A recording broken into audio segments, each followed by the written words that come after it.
Alright guys, ang aga-aga, syempre may pupuntahan na naman tayo, may obligasyon na naman tayo sa labas. Ayan, i-check ko lang ulit isa.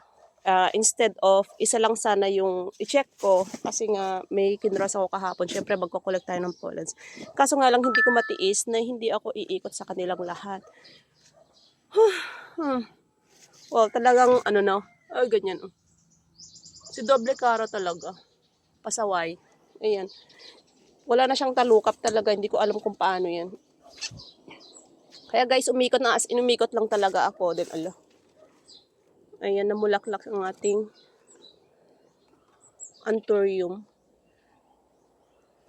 Parang black and white naman yan. Hindi ko alam. Ayan. Kailangan ko silip-silipin yung mga nila, mga bulaklak nito kasi hindi ko alam kung kailan sila mag-o-open. Dapat yun ang kino-observe ko para sa ganun hindi ako mangangapa dyan. Yung iba tulog pa talaga. So anyways guys, kasi na oras na sabi ko alis kami ng 8:30. Hindi pagising yung kasama ko.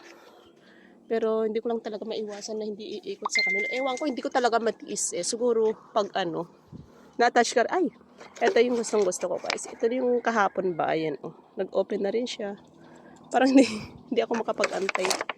Tingnan natin. I-open natin yan ay. Ganyan na siya. Ay, kakute ang kulay. Ganda. Man. Indonesian variety ito guys. Indonesian variety yan. Tapos ito rin. Indonesian variety rin ito. Na grown from seeds yan. Uy. Alright. Ayan na. Lumalabas na yung bulak. Ang laki ng bulaklak mo. Kaya. Diba? Nakakatuwa lang. So, pag ganitong month pala, yung, meron na naman. Ano ba yan? Diba guys? Kapag ayun may bulaklak na rin ito. Kaso maliliit. Tapos maliliit na female part nila. Tapos ito parang meron din Ayan. Parang bulaklak Tapos ayun meron. So happy. Anyways guys, have a blessed morning to us all. Ayan, alis na naman kasi ako.